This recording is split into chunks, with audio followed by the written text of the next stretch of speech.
Good morning, everyone. I join you today from our home. I'm feeling a little puny after a COVID vaccine booster, and we want to wait to do our work from our building until our internet is stronger.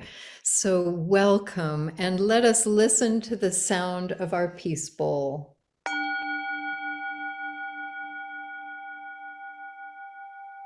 We ring our peace bowl today for the beauty of this day and to acknowledge that these lands that we love are the ancestral lands of the Yavapai people, the Wipukepas, the Tolkepayas, the Quevkepayas, and the Yavapai.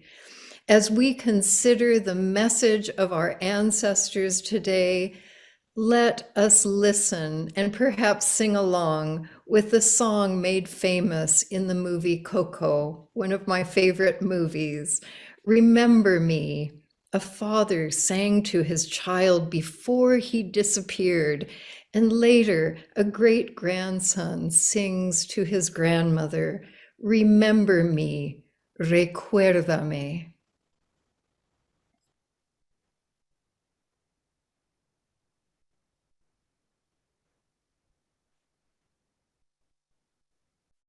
Heartwarming song. Okay, so welcome everyone. Good morning. Welcome to Granite Peak Unitarian Universalist Congregation. I'm Siggy Jones, your worship associate this morning. We extend a warm welcome to all. We're glad you're able to join us. We hope you're in good health and in good spirits during these glorious golden days of autumn. We want to stay connected, so please join us for the breakout rooms after the service. It's such a wonderful time to get to know new people and to reconnect with folks maybe you haven't seen for a while.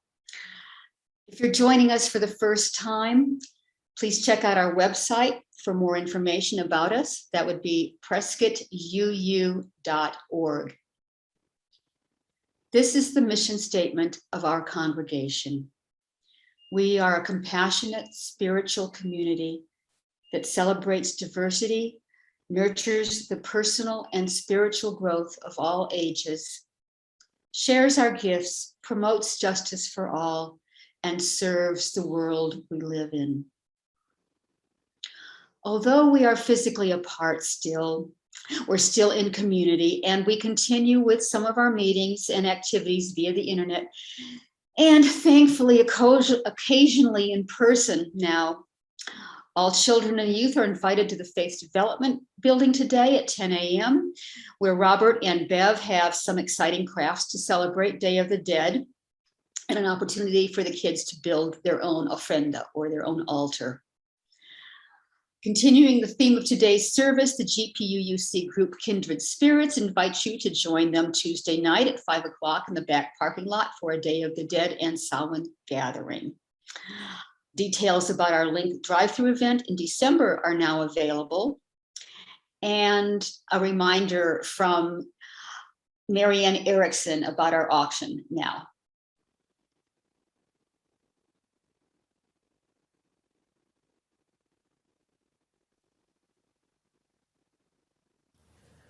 Good morning, Granite Peak members and friends. I am so excited that our services auction bidding begins tomorrow night at the preview, which is on Zoom. 6 p.m. is when you can begin bidding on auction items that you see in the catalog. To get to the catalog, you can follow the links that are in the order of service on our Facebook page, or here at charityauction.bid/servicesauction 2021. And I will ask Heather to put this in the chat so that you can copy it. There are a number of treasured gifts and services and events that are being offered. Everything from Reverend Patty and Mary Lou's walk among the Yavapai lands with a gourmet picnic, to sermons, a sermon topic that you choose by Reverend Patty, Those are live auction items. In addition, there are many online auction items that you can bid on beginning tomorrow night at 6 p.m. One of them is to the back of me, Taya Park's Christmas cactus that is just beginning to bloom now that our days are getting shorter. In another online auction item, among others, is Norma West's beautiful painted stone, among several of the stones that she's offering, but this one is my favorite. I invite you to contact me at Granite Peak UU Auction at gmail.com if you have trouble seeing the catalog before tomorrow night at 6 p.m. Or you can call me. I'm in the church directory or in the congregations directory, and invite your friends. Saturday, when our auctions end in the evening, we are having a gala night with a masquerade where in the silent auction area we'll be wearing masks, but there will be select silent auction items there that you will not be able to bid on through the week. And we will have very substantial appetizers and beverages, wine, beer, soft drinks, coffee, lovely desserts for you to enjoy in Davis Hall with your mask off and while seated. We have so many generous Granite Peak people that have contributed to this auction. I am very, very grateful. And I am also grateful for our auction team volunteers who have put this all together. So onward and upward to Granite Peak's services auction for 2021 to support the operating expenses of our congregation and our secondary beneficiary, which is Stepping Stones agencies. Thank you, Mary Ann. So everyone, please remember to check the order of service that you got in the email this morning, and check the weekly peak and our website for details about the Samhain event, the service auction, volunteering for the Link event, our regular weekly Zoom meetings, adult faith offerings, and other important announcements.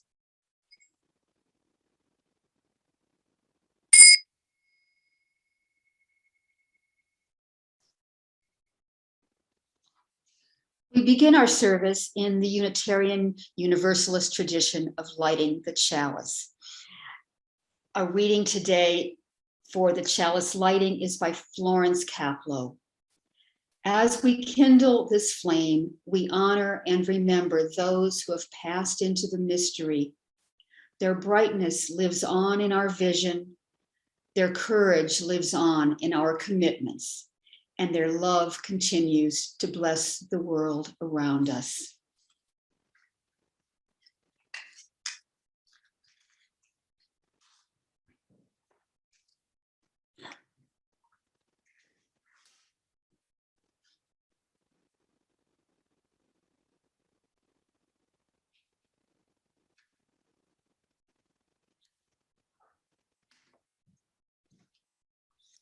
And now words of gathering from Reverend Patty. Good morning, everyone, and thank you for gathering this morning. It has felt like a minor miracle throughout this pandemic to see your faces on Sunday appear in these little squares. Today, we are gathering at this most beautiful time of year, blessed by the sunshine, the colors that are deepening, and the excitement of children as they dive into piles of leaves. At this time of year, during these days, in many parts of the earth, people celebrate those who have come before. In Poland, the day connected with the dead is called Zaduszki. And it was believed that during the days of Zaduszki in the autumn, the spirits of deceased relatives visited their old homes by gathering near the windows or on the left side of the main doorway. Who is waiting for us? What ancestors are calling to us to remember them? Can you hear their voices? Let us open with the song Breaths. Let us listen.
Together now, let us say our covenant.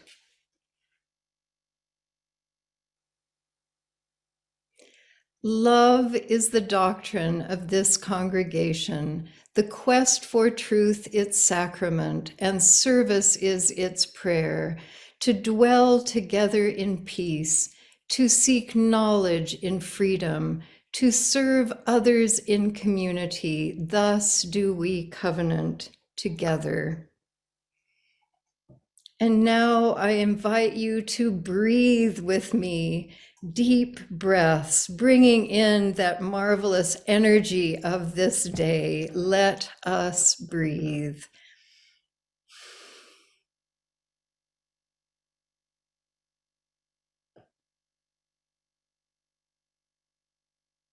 And now, with the sound of this bowl, I invite you, keep breathing, but I invite you to put your feet on something sturdy,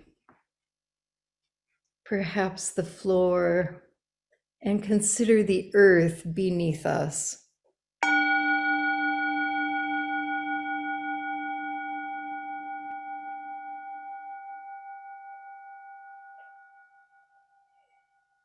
Let us feel that earth that has supported us all these years, all of those layers of rock, those layers of history, down farther and farther through the heat to the molten core. And then through our breath, let us feel this marvelous autumn air around us and extend our imaginations above us, up into that sky with clouds moving, so many different shapes, and above, farther and farther to that place of stars.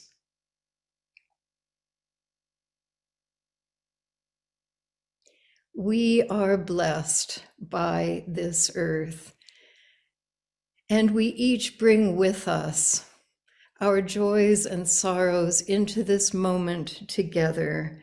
I invite you to say the names of those who are on your hearts and minds.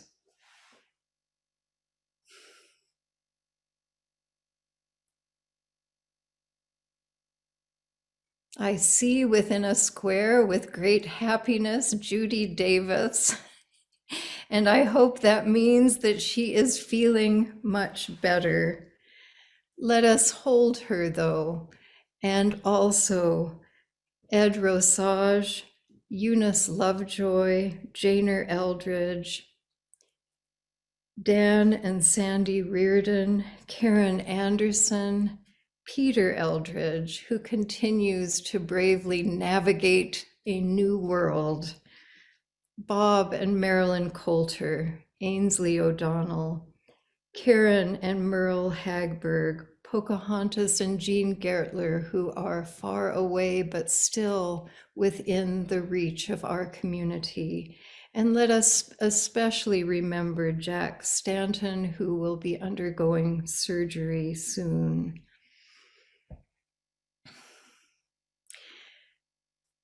As we connect during this time with the earth, let us hold the leaders of the many countries who are gathering in Glasgow, a place close to the home of many of my ancestors in Lanarkshire.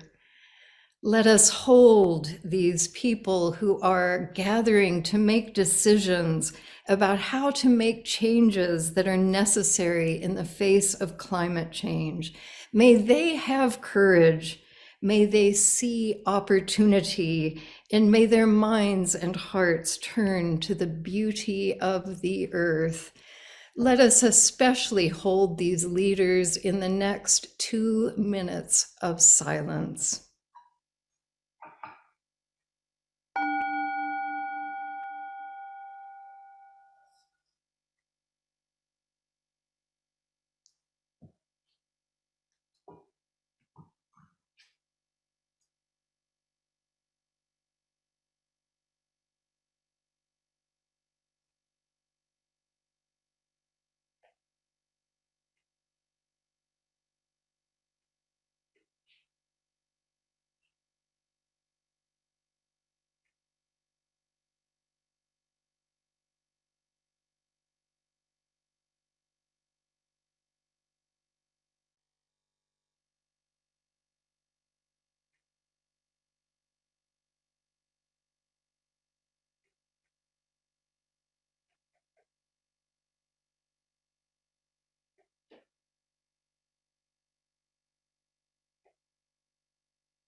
Spirit of life, we are at a crossroads.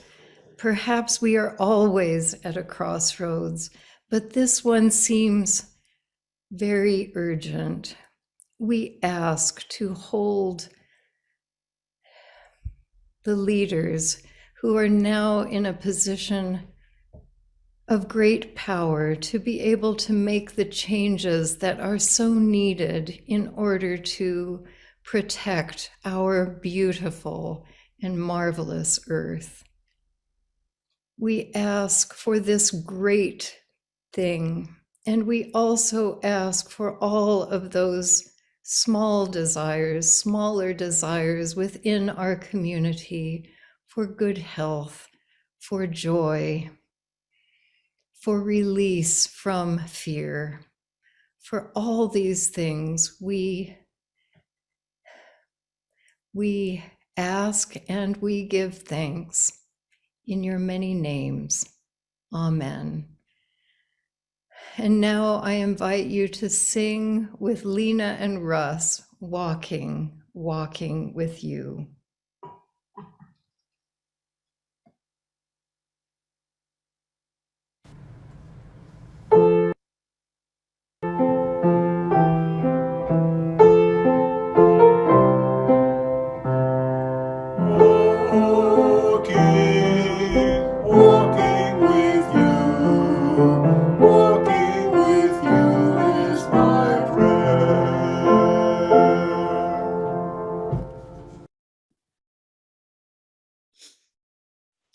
At this time, let us pause so that we may exercise that all-important generosity of spirit.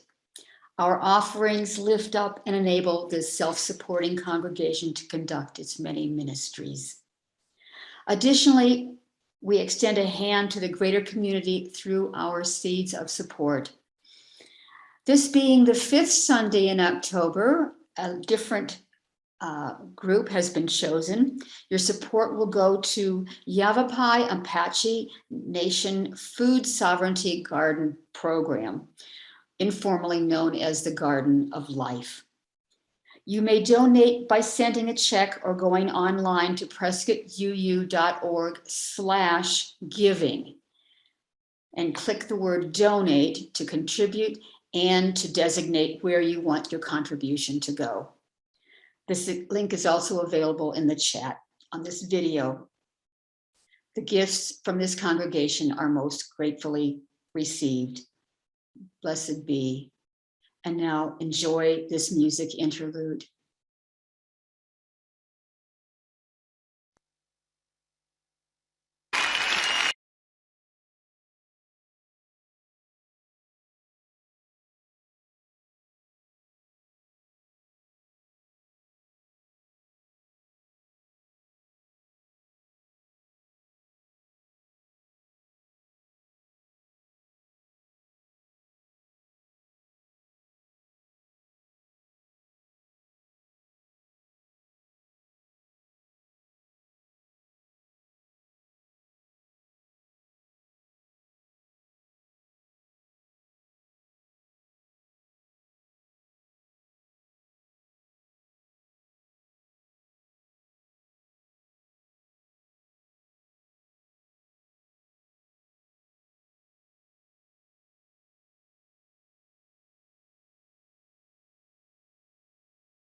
We also give thanks to the amazing Chilena Violeta Parra, who wrote that song and put so much of her heart and life into it. And now let us listen to our reading by Reverend Tanya Yadira Marquez, a Unitarian Universalist minister with roots in Mexico.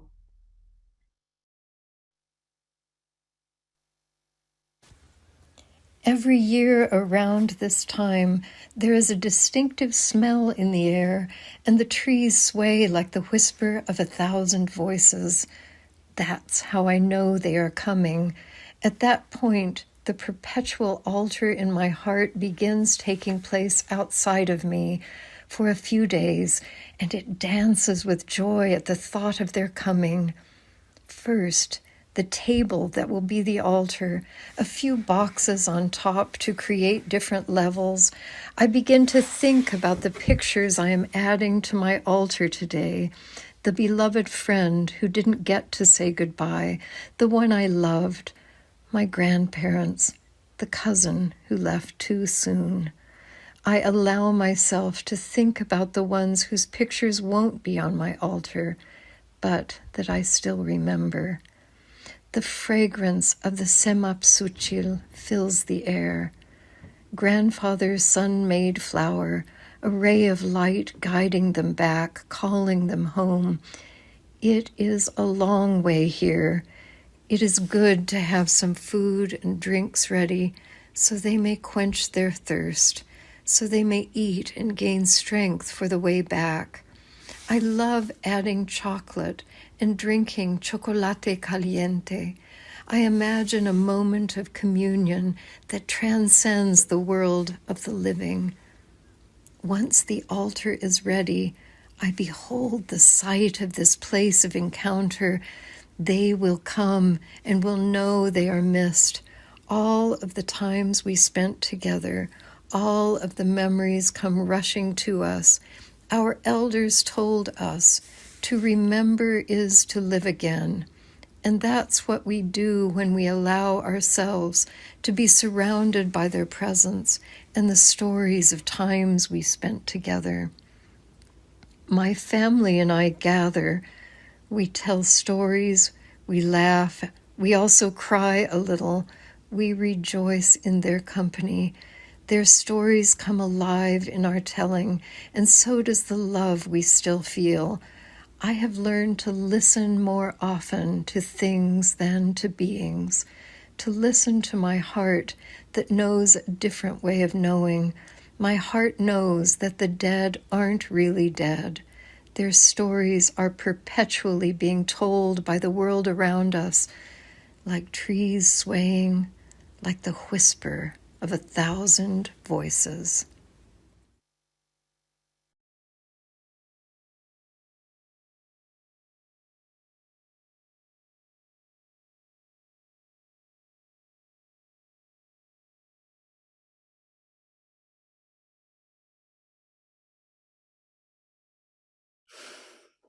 On Friday morning, when Mary Lou and I were sitting in the waiting room for our COVID boosters, a man was sitting in a chair near us. He had a t-shirt that was in memory of someone. A couple came in and asked him about the t-shirt, and he said that it was for his wife. When? They asked. She died in June, he said. Aha. They said, and then they were quiet. And afterwards, they began giving examples of other people they knew who had died. And I wonder if he would have found more comfort if they had said, that must be really hard for you. Tell me about your wife. Our society, if you have noticed, has a hard time dealing with death and those strong emotions that can carry us away like a tsunami. We use euphemisms like he passed. Dia de los Muertos, translated into Day of the Dead, will have nothing to do with those gentle descriptions. Ancestors are pictured as skeletons. It is Day of the Dead, not Day of the Past. Our hunger, I believe, underneath our fear of death, we have that hunger to get close to death, as frightening as it is. And that hunger surfaces at this time of year. All you have to do is go up and down Park or Mount Vernon avenues to see dead people hanging from trees or all dressed up waiting for you with a knife. You are next, they seem to say. My ancestors in Scotland used to have celebrations that would have fit the need that the Dia de los Muertos fills for us. But those celebrations were crushed when Christianity spread throughout the British Isles. That wild spirituality that would cause dancing in the streets, as does Dia de los Muertos, was suppressed. The festival my ancestors in Scotland and Ireland would have celebrated is called Samhain, a pagan religious festival originating from an ancient Celtic spiritual tradition. On Tuesday, I hope that you join the Samhain. It looks like Samhain, but it's pronounced Samhain, traditional celebration that will be happening at our building at 5:30. I wonder if you remember a service we had in the autumn before the pandemic. Our short time when we got to know each other in person together, I gave a service called Cracking the Melting Pot, during which I urged you to investigate your own history, the traditions of your ancestors.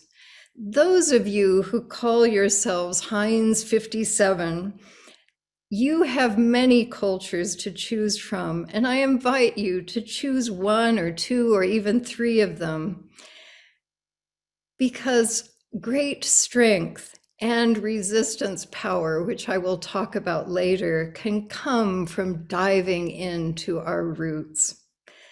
I have gained strength from learning the history and integrating the history of my grandmother Amy and her sisters, who were born on a dirt farm in Wyoming and learned how to sew the clothing that they saw in magazines from New York.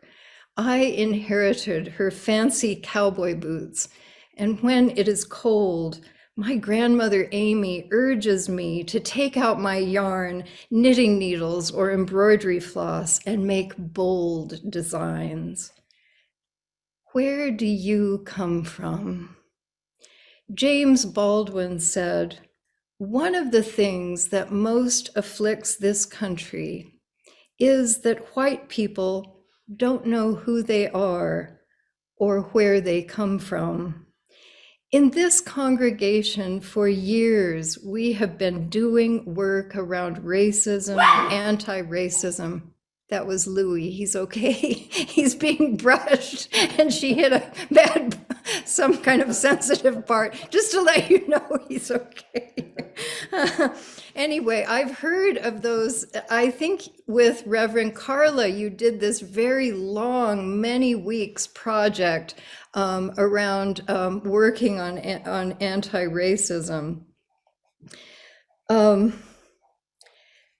James Baldwin is telling us, and I'm going to read that again because we had an interruption. He said, one of the things that most afflicts this country is that white people don't know who they are or where they came from.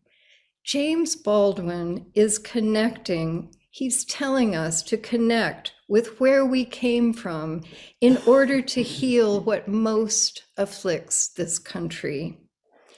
In a workshop I am currently attending for clergy on anti-racism, we have been studying the creation of the idea, the concept of whiteness, that happened with the destruction of cultural identities brought from the old countries. Did you know that President Teddy Roosevelt called on citizens of the US to stop being hyphenated? He wanted no more Norwegian Americans, Danish Americans, Greek Americans, Italian Americans, and Scottish Americans. And I have seen, which I will try to copy and send to all of you, a photo in the Ford auto plant of a huge pot about 10 feet high, and it is labeled in big letters, the melting pot. The Ford company offered English classes, and when to the people working at the plant. And when the students graduated, they, who are all men, walked into the melting pot in the clothes from their country of origin. And once inside the pot, they took off those clothes and put on gray suits and emerged on the other side with everyone cheering.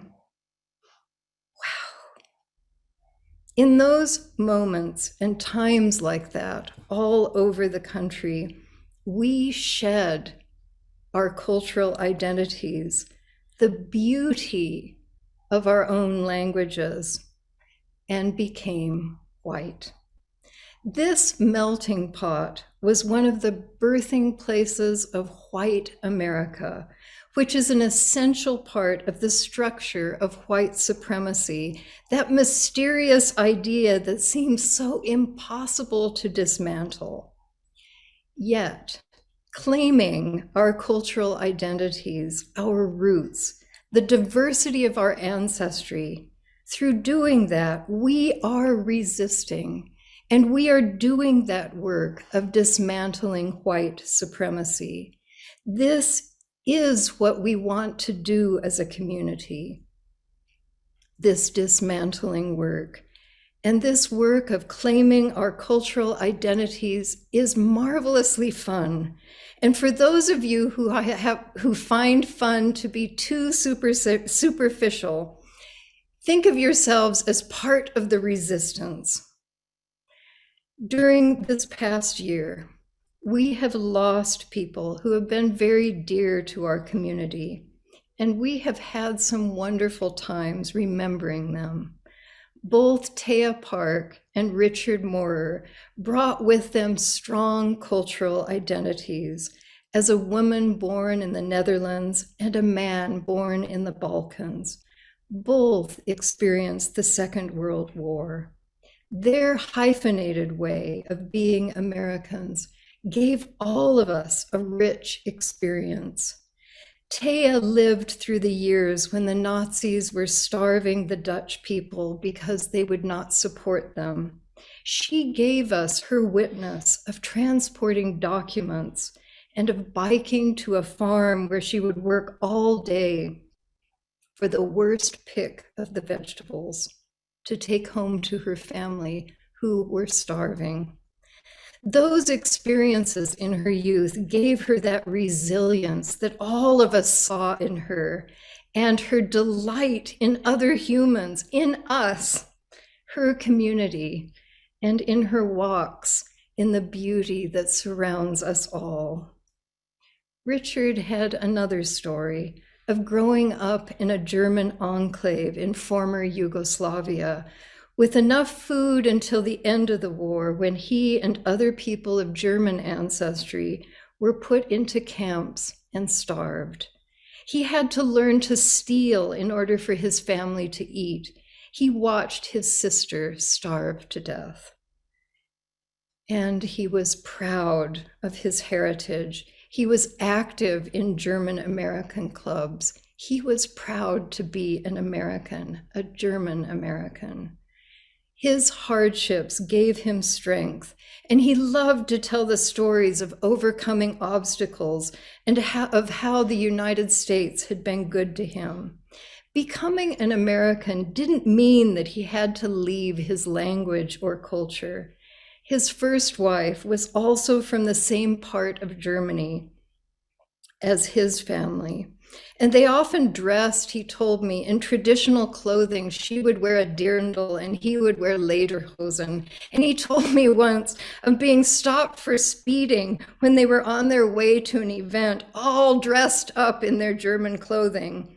Apparently, they didn't receive a ticket, but the police officer found them questionable, and he followed them closely for quite a few blocks.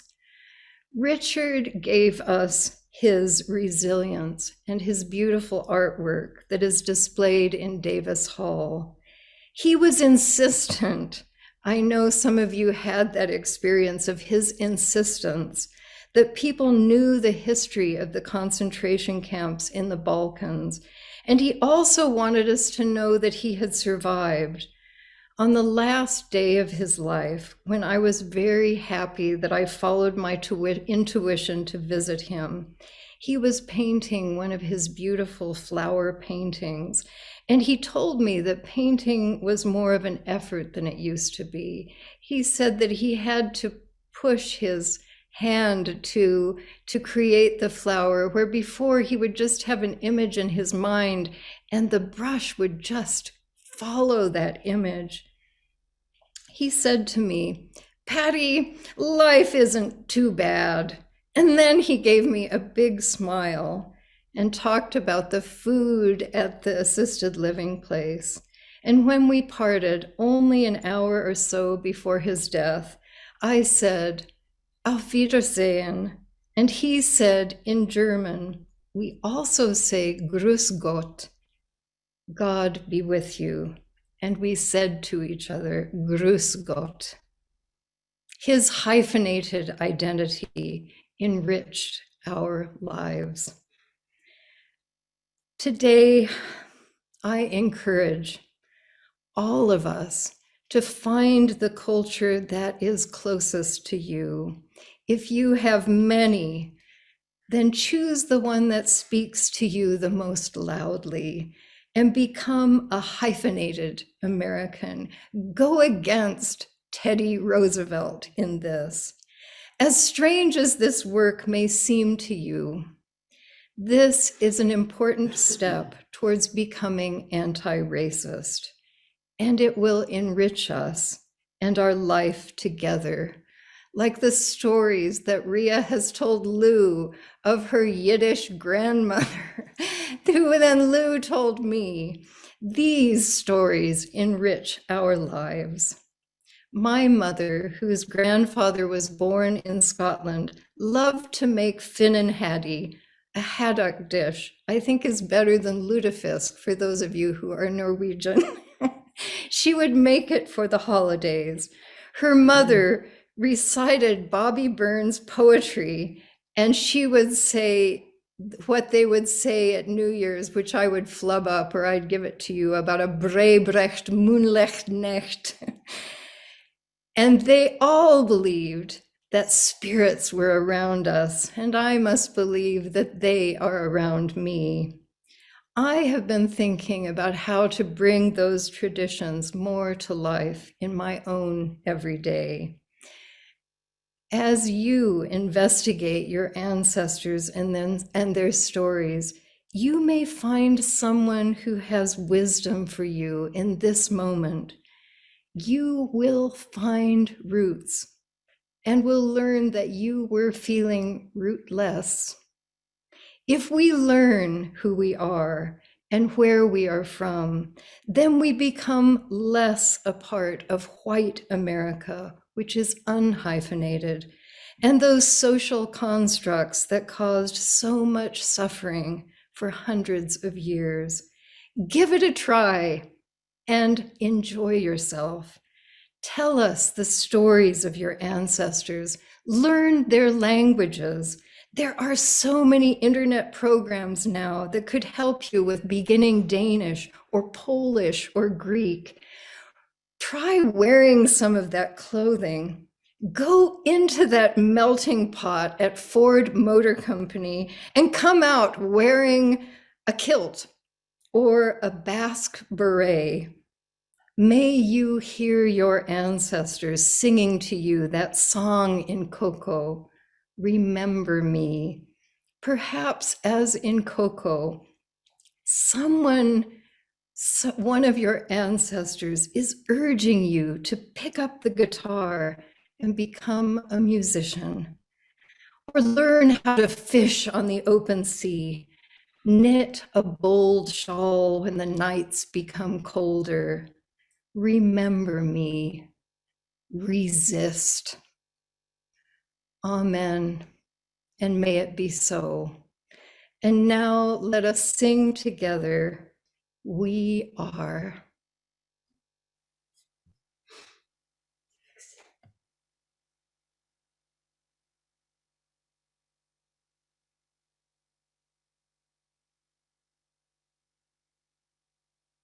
For each child that's born, a morning star rises and sings to the universe who we are. For each child that's born, a morning star rises and sings to the universe who we are. Oh, for each child that's born, a morning star rises and sings to the universe who we are. Oh, for each child that's born, a morning star rises and sings to the universe who we are.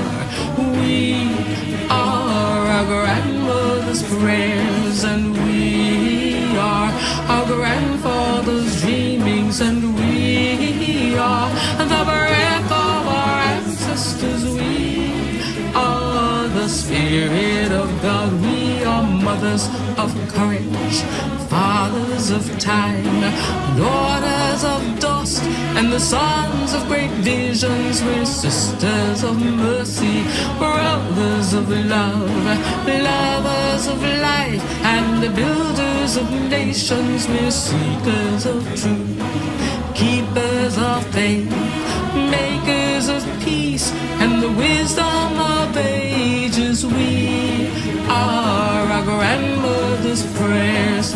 We are our grandfather's dreamings, and we are the breath of our ancestors. We are the Spirit of God. We are mothers of courage, fathers of time, daughters of dust, and the sons of great visions. We're sisters of mercy, brothers of love, lovers of life, and the builders of nations. We're seekers of truth and keepers of faith.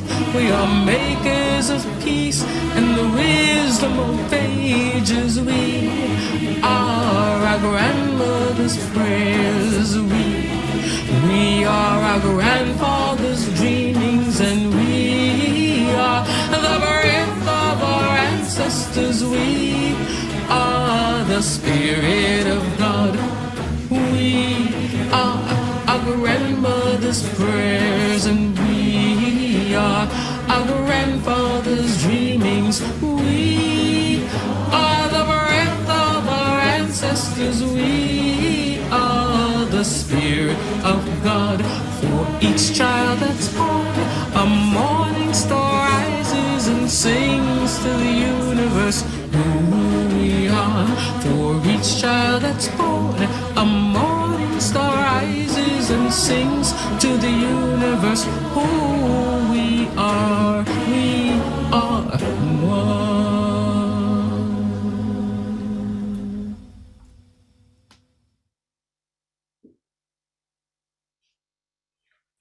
Today we come together, imperfect and wishing for the world to become a beloved community.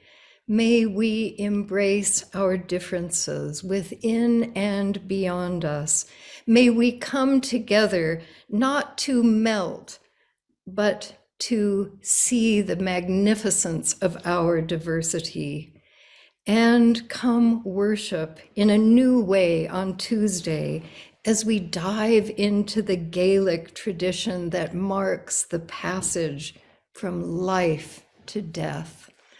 Amen, and may it be so. And now, before we extinguish our chalice, I want you to know that we are doing all we can to offer in-person services from December. And we will continue with Zoom for those of you who are more comfortable on Zoom. We have chosen to do our services in Davis Hall because the changing of air, the way that the air moves, is so important for health. Ventilation, Lou's giving me the right word, ventilation. So, and I look forward to seeing many more of you in person. And now we will extinguish our chalice. We extinguish this flame, but not the light of truth, the warmth of community or the fire of commitment. These we carry in our hearts until we are together again. And now you have that wonderful experience of entering the breakout rooms that I'm going to try to figure out how to do even when we are in person.